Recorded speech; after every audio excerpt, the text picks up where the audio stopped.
드디어 나의 내면을 알아보는 애니어그램, 좀 직접적인 시간이죠. 순환 원리에 대해서 오늘 여러분들에게 굉장히 중요한 개념인데 먼저 좀 말씀을 드리도록 할 거고, 그리고 드디어 1번 유형부터 그 유형이 어떻게 다른 에너지와 서로 상호작용하고 서로 이어져 있는지, 연결되어 있는지 오늘 말씀을 드리는 시간이 될 것 같습니다. 자, 나의 내면을 알아가는 시간, 우리 애니어그램으로 바라보는 자신의 내면은 어떤 점이 있는지 함께 보도록 하겠습니다. 자, 1번은 이걸 굉장히 중시 여긴다고 합니다. 기준과 원칙입니다. 수백 명이 나와 있는 운동장에서 어느 한 부분을 지목하고 이 기준을 중심으로 앞뒤로 나란히 이렇게 하죠. 무엇이든지 그 기준으로 두는 그 하나의 요소가 있습니다. 그래서 기준과 원칙에 대해서 이것을 수호하는 약간 이제 뭔가 가디언 같은 역할이에요. 그러면 그렇게 하는 이유가 있겠죠. 완전하고 안전하기 위해서입니다. 좋고 나쁨, 그리고 옳고 그름. 그래서 이것은 완전한 기준이 아니라 그 한 개인이 인식하는 중요한 원칙과 기준을 말하는 건데, 그 기준과 원칙을 잘 따르고 그 안에서 안전함을 도모했을 때 사람은 행복할 수 있겠구나라는 생각을 하는 가장 본능적인 역할로 1번 에너지가 출발합니다.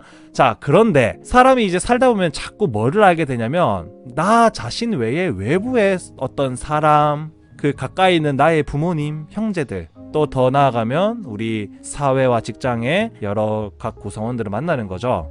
계속 그렇게 우리는 살아가면서 이 외부 세계가 확장된다 그러거든요. 그래서 그것이 이제 1, 기준인 자기 자신이었던 그 유형에서 2번, 나와 그리고 나 자신이 아닌 다른 수많은 외부의 것들, 그 두 개를 의식하고 그것의 관계를 지속하고 잘 이제 이어나간다는 것, 2번 유형이 되겠습니다. 자, 1번에서 2번으로 내 삶의 그 이제 영역이 더 확장돼 가는 게 이해가 되시나요? 자, 그런데 이제 3번으로 가면요, 하늘이라는 공간은 지난 시간에 제가 세 가지 중심에 대해서 말씀드릴 때도 말씀드렸는데, 옛날에 우리가 어떤 그런 작품들이나 이야기들을 다뤄봐도 하늘은 되게 막 높고 아주 고고하고 이상의 공간으로 설명이 되지 않습니까? 사람의 관념이란 것이 그렇습니다. 여기에 있는 이 방금 두 가지 동물은 땅을 딛고 사는, 말 그대로 인간관계, 이제 에너지를 발휘하고 있는 존재들을 한다면요, 이제 옆에 있는 이 3번 에너지는 이상을 꿈꾸는 존재입니다. 그 높은 하늘에서 더 높은 곳으로 올라가려고 합니다. 독수리는. 왜냐하면 더 많은 것을 보기 위해서요. 나 자신과 외부가 존재한다라는 이 관계적인 인식으로 끝나는 것이 아니라, 사람은 이제 살아가면서 자기를 위협하는 것들을 서로 연대하고 서로 뭉쳐서 한 사회를 구성했습니다. 그렇게 만들어가는 것이 결국 공동의 목표를 공유해서 앞에서 원했던 이 완전하고 안전함에 조금만 더 가까워지는 거 아니었을까요? 그 목표를 이제 외부의 환경이나 사람과 공유를 하는 거예요. 그러니까 전달해야 되는 거죠. 내가 가지고 있는 이 포부, 이상, 꿈, 자신이 가지고 있는 목표와 거기에 대한 열정과 감정을 그 외부에 있는 환경과 사람에게 전달하기 위해서 이제 에너지가 발달하기 시작합니다. $4. All right, $4. 오케이, 땡큐. 오케이, $4. 4번으로 가면 근데 여러분들은 오늘 이걸 알게 될 겁니다. 이 1번을 중심으로 보면 애니어그램이 양옆에는 당연히 가깝겠죠. 바로 옆이니까. 그런데 이렇게 이어져 있는 이유를 이제 오늘 아실 수 있게 되는 겁니다. 그 공동체가 모이면 모일수록 사람이 서로 다르죠.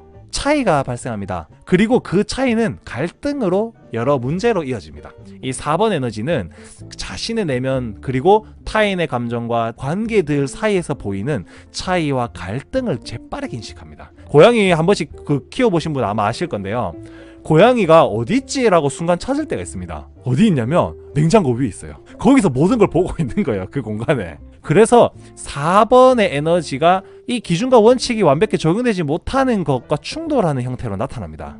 나의 기준과 원칙으로 사람들을 대하고 환경을 대해서 목표를 같이 이루려고 하는데 차이와 갈등 때문에 고통받아 보는 게 인간의 필수적인 운명인 거죠. 그래서 뭐 하냐면 냉철해지고 객관적이고 탐구하고 그 내용을 분석하는 이 5번 에너지가 등장합니다. 이제 이 에너지는 사고형, 바로 머리형이라고 하는 에너지의 그제 시작이 되는 겁니다. 그죠? 자기의 내면에 대한 느낌, 그리고 내 내면에 다른 사람들이 어떻게 반응하고 나의 감정, 나의 행동에 어떻게 일이 벌어지는지에 대해서 민감하게 캐치하는 이 예민 에너지만 그대로 있으면 너무 힘들겠죠. 그러니까 이제 뭐 하는 거예요? 사고하고 생각하는 쪽으로 이렇게 바톤 터치 해주는 거죠. 그래서 그 탐구하고 분석하고 계속 또 골몰하고 생각만 하고 있으면 돼요? 뭐 생각만 한다고 문제가 해결될 것 같으면 이 세상에 불행하고 힘든 사람은 아무도 없을 거 아닙니까? 그래서 그것을 현실의 문제에 조율하고 접목할 수 있는가? 혹은 또 다른 문제와 변수는 없는가? 그 내가 이제 생각하고 탐구하고 분석한 내용을 평가하는 거예요. 그게 바로 6번입니다. 충성가라는 에너지인데요. 자, 이 존재와 이제 역할상 조금 겹치는 면이 있습니다. 뭡니까? 이 1번의 이제 그 관점과는 좀 다르지만 이제 다시 재점검하고 2차 점검 이제 그 반이라고 보시면 되겠습니다. 변수의 문제가 없는지 다시 대비하고 이 탐구한 문제를 조율하며 평가해서 안전을 위한 새로운 사고적인 관점으로 우리의 내면에서 에너지가 뿜어 나오기 시작하는 겁니다. 그러면은 7번 에너지가 기다리고 있겠죠. 뭘로요? 아, 이제 그 기준과 원칙으로 적용해서 나아가던 문제가 똑바로 안 돼가지고 힘들었는데 그 문제가 이제 해결되어지면 당연히 스트레스에서 해방되겠죠, 여러분. 그래서 해방과 자유를 추구하는 이 낙천가라는 7번 에너지가 이때까지 가지고 있었던 긴장과 이 갈등, 이 문제를 해결하며 완화시키며 다시 건강한 내면을 도모하는 에너지가 되어주는, 내가 속한 조직과 사회에서 오는 차이와 갈등을 극복해 갈 수 있겠구나 라고. 여러분, 여기까지 뭡니까? 전략 시뮬레이션입니다. 그래서 이 머리형 에너지 3총사가 열심히 나의 문제를 갈고 닦고 극복할 수 있는 방법을 찾습니다. 그래서 그 3D CAD 프로그램에 그린 건축물을 실제 건물을 만들어야 건축이 완성되는 거 아니겠습니까? 이제 어흥 하는 우리 8번 에너지. 이 8번 에너지는, 이 에너지 이름은 지도자가 됩니다. 이제 그것을 실천하고 이 공동체가 같이 공유하고 있는 목표를 달성하고 이루기 위해서 통솔하고 이끄는 역할을 합니다. 그래서 이 별명이 지도자인 거죠. 이게 내면으로 치면 자기를 움직인다 생각하시면 되는 거예요. 그러니까 어떤 문제에 대한 답이 나온 거죠. 판단이 이루어진 거죠. 그러면 그거를 실천하는 데 옮기는 에너지는 8번이 돕는다, 이래 보시면 되는 거예요. 그래서 이제 그것으로 인한 변화와 개선으로 직접 이어지는 노력의 결정체인 거죠. 이제 끝번호인 9번. 뭐의 역할이냐? 이 9번은 별명이 평화주의자입니다. 그 차이에서 비롯된 수없이 많은 문제들을 극복하고 개선하여 완성이 되어지는 그 평화를 담당하는 역할인 겁니다. 그런데 이 동물의 성격이면 나머지 양옆에 있는 맹수보다 온순하죠.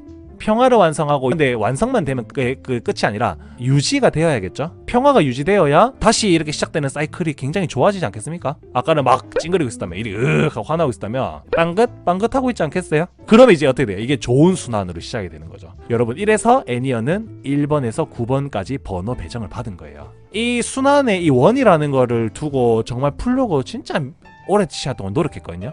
그러니까 왜 1번일까? 왜 2번일까? 이런 생각을 굉장히 오랫동안 고민을 해서 얻은 결론입니다, 이게. 그래서 나중에 그 말이 이해가 되더라고요. 아, 각 사람의 내면에 있는 9가지 에너지 모두가 어떻게 조화로워진다는 것인지, 그 조화가 이제 그러면 또 일로 가면서 계속 순환을 반복한다는, 이게 이제 이해가 된 거예요. 무슨 말인지 이해되시죠? 구루지에프라는 애니어그램의 이제 현대판의 최초 창시자의 그 인간다움의 조화로움, 인간의 내면이 건강하고 완성되는데 그 순환의 일대기와 이야기를 이제 발견할 수 있었던 거예요. 좀 이해가 잘 되시면 좋겠어요. 이제 악순환과 선순환으로 넘어가면 더 잘 이해가 되시리라 생각이 듭니다. 어찌됐든 근데 이 9번이 이제 완성의 어쩌면 끝지점이고 이게 시작점이죠. 여러분, 근데 제가 잠깐만 짚고 넘어가자면 1번은 기준과 원칙이라는 것에 깨어있죠. 그래서 뭔가를 받아들이는 첫 시작 번호인데, 이 1번이 재밌는 게, 저는 1번을 준 이유가 다중적이라는 데 놀란 거예요. 문제 개선, 그러니까 자기의 문제를 극복하고 자기를 채찍질하는 데 될까요? 가장 빠릅니다. 그만큼 번호의 숫자가 의미하는 바는 또 다른 의미가 있는 거예요. 그래서 이 별명이 뭐라 했습니까? 개혁가라는 말 자체에 이미 답이 있잖아요. 뜯어 고친다는 뜻이죠. 필요한 변화에 대한 인식과 비판, 그리고 개선. 가장 밝은. 자, 그리고 9번이 뭐예요?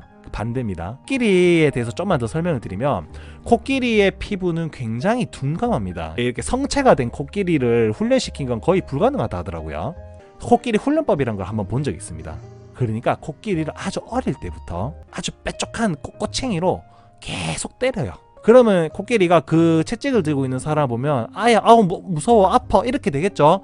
그 어릴 때, 아기 코끼리 때부터 훈련시켜서, 그러면 이제 그게 하나의 굳어지는 거예요. 습관으로. 뭐 펑펑 쳐가지고 다 무너뜨리고 도망가면 되는데 못 도망가요. 9번이 가장 변화를 못합니다. 가장 변화하기를 어려워해요. 어른 코끼리가 되고 나서 이제 변화하려니까 절대 쉽지 않은 거예요. 그래서 이 9번의 아까 별명이 평화주의자죠. 여러분 이건 그래서 나중에 거짓된 평화와 참 평화라는 두 가지 말로 이어집니다. 그러면 이제 중립적으로 본 우리 순환도의 각각의 에너지의 연결, 이 연쇄 작용, 제가 악순환과 선순환으로 이제 설명할 시간 갖도록 하겠습니다.